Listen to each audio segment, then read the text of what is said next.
Hi, I'm live from Pellam's Wasteland, and today I have got another episode of Pellam's Wasteland Reads. So, today we are going to be talking about two books by Christian Cameron, Tom Swan and the Head of St. George, and Tom Swan and the Siege of Belgrade. Both of these are historical fiction books within a series that follows Tom Swan. I've only read these two. There are two more novels, but these are pretty interesting because I don't know if there are print versions of these. I read them digitally, and they were originally serialized digitally, which is a tradition that has not had a lot of adherence recently in history, but for a long time, there's sort of a period where serialized novels were really common, right? Charles Dickens as perhaps the most famous version of this type of storytelling, where um, each installment within like a magazine or something has the next chapter of the story, and today you can read them all as one big collection, which is what these two are. Or if you were reading along at the time, you could read one bit at a time. So Tom Swan and the Head of St. George is, I think, 6 parts, and the Siege of Belgrade is 7 parts. Um, and the serialization is kind of an interesting factor. Now, like I said, you can get these versions that are collected together, and they're pretty cheap digitally. I don't remember exactly how much, um, but I think it's definitely cheaper to get the collected version than each of the individual parts now. Um, so that's cool. Tom Swan is our main character, and he is very much a sort of lovable rogue type. The books are set in basically the second half of the 15th century. Um, Tom Swan is an Englishman, and he starts off in France in the kind of last gasp of the Hundred Years' War, essentially. Um, Basically, it's kind of a little more complicated than that, but anyway, he's there and ends up getting captured and is in trouble and is able to save himself through some quick thinking, and that becomes kind of a running theme through the book. Is Tom Swan um, very much in the tradition of, say, James Bond is a character who gets into lots of trouble and figures out kind of quick thinking ways to get out of trouble. And also, kind of, his behavior sort of falls into um, three main categories, which is espionage and focused violence and seducing beautiful women, which is basically the main three things that Tom Swan likes to do, fit into those things. But he ends up becoming a very useful agent for a cardinal in the Catholic Church, and ends up being this kind of to sort of he becomes a sort of a useful problem solver for this man, in that he's able to do all this espionage stuff, and he's capable in combat, and also figures out how to. A lot of what he likes to do is recovering antiquities. So the timeline of the books is set in the aftermath of the conquest of Constantinople by the Ottoman Turks. And Tom Swan, especially in the first book, a lot of what Tom Swan is doing is basically trying to rescue antiquities from Constantinople, and the Eastern Mediterranean, in order to protect them for Western Christendom, basically. And he doesn't always succeed at that. But the titular Head of St. George is a major deal there. It's of course, a major relic. and important. And Tom Tom in particular, I think part of what makes these books so fun is his blend of being this kind of, rakish, handsome ne'er-do-well who's, very capable with a sword and totally, enamored with beautiful women, and also who has enough background of learning. He's a very quick learner, and he has not a whole lot of advantages of birth, but at least enough to have some background in a lot of important things. And as a result, he's learning really quickly, and he knows, his Greek and his Italian aren't great at the start, but he learns those languages very quickly. And he has a real kind of respect for and interest in the classical world, in addition to his kind of ne'er-do-well behaviors. And so it creates that's, I think, a core part of why these books are fun is this character of Tom Swan, who is likable and sort of combines in some ways the best of this sort of roguish character with this nerdy historian in some ways. And that's really, I think, like I said, that's where these books shine, is that you have these um, very, very fun characters with Tom at the center, but so many of the other characters are great too. Um, Alessandro De Braccio is sort of Tom's boss for most of the first book, and then there's periods he ends up becoming a volunteer knight for the Knights of St. John on Rhodes, and there's some great characters there, and there's all of these um, kind of fascinating Turkish characters in Constantinople, and all of these other kind of, you know, Greek and Italian, and all these different um, sort of larger than life, some of them historical, and I assume a number of them not particularly historical. Although I don't know, there's some pretty interesting actual history going on, and a lot of the adventures are apparently on some level based on real adventurers who did this sort of thing, right? Trying to recover antiquities from the Eastern Mediterranean in the aftermath of the Turkish conquests, and bring them back to Christendom and all of that sort of stuff. And so there's some really cool stuff there, and that sort of creates the other reason to read these books. Aside from all of these fun characters, there is a really great display of a period and a flavor of history that I think in some ways gets not necessarily sort of totally marginalized, but perhaps doesn't have the same popularity as some other periods. Um, we have a lot of, it seems like, a kind of Viking era historical fiction, right? The Dark Ages, and the fall of Rome and the Vikings, and all of these periods where we know very little. This is a period where we know a lot more, right? We're talking about the 1450s, basically, in the Eastern Mediterranean. And so there is a fair bit of historical information, but it's in some ways, I suppose, an underserved part of history in terms of historical fiction, and also lends itself to all of these great adventures. And there's a real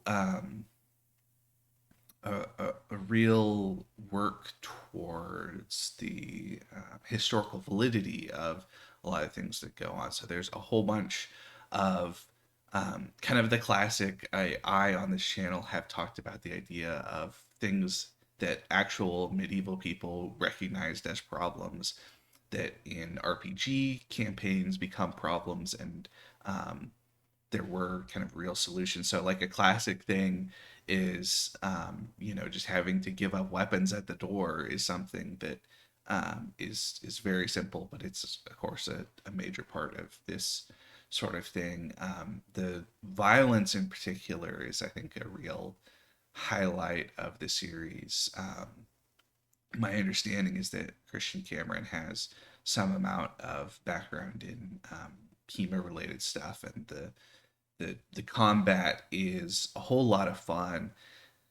There's a lot of, for lack of a better term, kind of striking the balance between the sort of very, very technical side of explaining everything in sort of precise terminology and detail in a way that I think very rarely actually reflects the, chaos of actual combat. Having never been in a life or death fight myself, I can't say for certain that that's the case, but it seems pretty clear to me that that's a common issue that arises when getting into that kind of technical and precise style.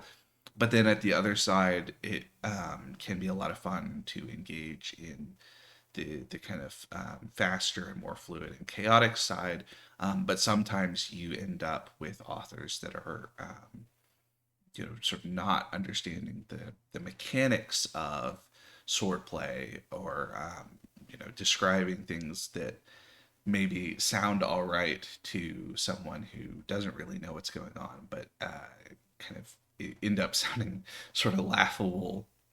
And I think this particular series, I haven't read any other Christian Cameron stuff, but this particular series does a great job of sitting at the sort of midpoint of the two, where you have a fair bit of technical detail. You can tell that what's going on is kind of real swordplay, for lack of a better term, or not even necessarily with swords. That's another element that happens. Is swords breaking is a big thing in this story, or losing weapons and picking up something else is a classic one, and that I think is a fun detail that obviously, in fantasy stories, when you have like magical swords, you don't really see those swords breaking for most cases, and for good reason, because it wouldn't be as fun to have your special magical sword break, sort of like having your +3 sword in a D&D campaign break. That would probably be a little upsetting. But you see that sort of thing in this story a lot, is that swords break, other weapons break, spears will end up breaking, all of the different things that happen. And there's a lot of fighting that involves, wrestling, or for lack of a better term, kind of MMA style brawling. That there's, especially someone in armor is so thoroughly protected that some amount of blows will just sort of bounce off the plate armor of the era. And so there's strikes with elbows in the midst of an armored man can definitely do a lot more than just hit him with the sharp end of the sword. um, and so that I think, like I said, really speaks to the sense of historical veracity in these stories, alongside just how much fun they are. That a lot of, I mean, in some ways, this type of story, as a serialized tale, has a connection with a particular kind of historical genre that doesn't exist as much anymore, but also as being historical fiction that is this kind of classic adventure story, that also connects with a genre that definitely still has versions of it in existence. But if anybody knows about like the various Edgar Rice Burroughs stories, are a great example of this kind of flavor of exciting action, and this, obviously in the case of the Barsoom stories, not historical detail, but this kind of fantastical environments. And in this case they are historical environments, but they do, I think, have this sense of being strange new worlds for Tom Swan. There's a great sequence in The Head of St. George that involves the sewers of Constantinople, and it's sort of, it's kind of like a dungeon crawl in some sense. This being down in this underground space that's difficult to navigate and difficult to deal with, but it's a good way to traverse the city when you don't want the occupying Ottoman Turks to know where you're going and all that. um so anyway, these two, there's also, I think it would be selling the book short to suggest that they kind of totally avoid a lot of the kind of growth that is a part of these stories. I think you see it especially in the second one, in the Siege of Belgrade, but they're not super long books. But I think in part the sort of semi-episodic nature of these serialized stories, one of the things that we really see that's really cool is the way that these characters kind of grow and change and their relationships change. Similar to the idea of like a long running um, book series, or like a comic book or a TV show that's gone on for a long time. This idea that going through all of these different actions and adventures together allows them to grow and change in interesting ways, and we definitely see that, especially with Tom himself. By the time of the Siege of Belgrade, he is much less of a spy and antiquities collector who happens to also be able to fight, and is much more this kind of not a huge mercenary company leader, but he's ended up, he has troops under his command and is becoming much more of a kind of a classic warrior commander type, and is, having to think strategically and having to make the decisions of leadership that are difficult, and all of those sorts of things start to become a real much greater part of the story, which is, I think, part of what is also a fun thing about these books, is that sense of character growth, all the classic, character development and all of that sort of stuff. So yeah, there's a couple of minor issues that I had. The biggest one being there are a couple of places where I don't know how much it has to do with the serialization or not, but there are places where like a character who has been referred to with one name will end up being referred to with a different name. And that's kind of an odd thing when it's, the the next serialized section. I think if you were reading them separately, it's a little bit like the difference between binging a show across several seasons in a very short period of time versus if you spent if you watched a show for the one season and then had to wait several months for the next season. The separation would feel more significant, and therefore it would perhaps not be as jarring when some of these changes happen at the split in those bits. But really, I despite whatever kind of minor issues there are in these stories, I thoroughly recommend, if you're interested in exciting, adventurous historical fiction with some great characters, some great battle scenes. There's also, I'll add, alongside really kind of authentic feeling violence, there are also very, for lack of a better term, authentic feeling consequences to violence. The first book, Tom Swan spends a bunch of time recovering in hospitals. I suspect that if you mapped out, if you did a timeline of the total period that the book covers, that Tom spends almost as much time recovering in hospitals or in various medical facilities as he does out and adventuring.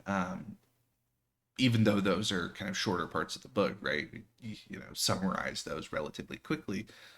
It is really interesting to see this sense of the very real consequences of violence. There's a couple of places where there's behavior that seems to be related to PTSD or to, for lack of a better term, unresolved trauma in a number of these characters, but in particular in Tom Swan, because he is on these violent and dangerous adventures. He, has this baggage that he holds on to, and I think that element is also really um, well done and really ties into this sense of the reality of the adventures in the world. This idea that Tom is a real person in a real world where everything works like we would expect it, right? The physics are not different. And so when you get struck with a sword, even if it mostly, bounced off the mail and only dug a little bit into the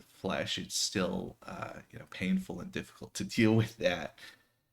Um, and that really speaks to kind of why to read these books, is that it captures that sense of the, like I said, the reality of violence, and also the reality of these characters and who they are as people, and their growth over time and struggles, and the particular flavor of kind of late medieval Renaissance Europe is great fun. It's great in these books, and so they're also pretty quick reads. I found.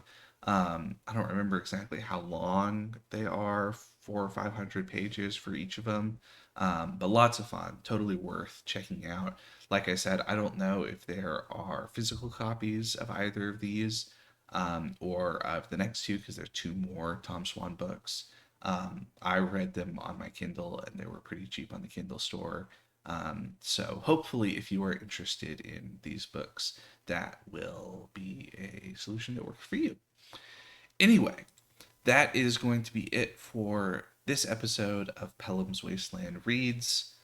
And yeah, I've been Pellam's Wasteland, and I will see you next time. Take care, everybody.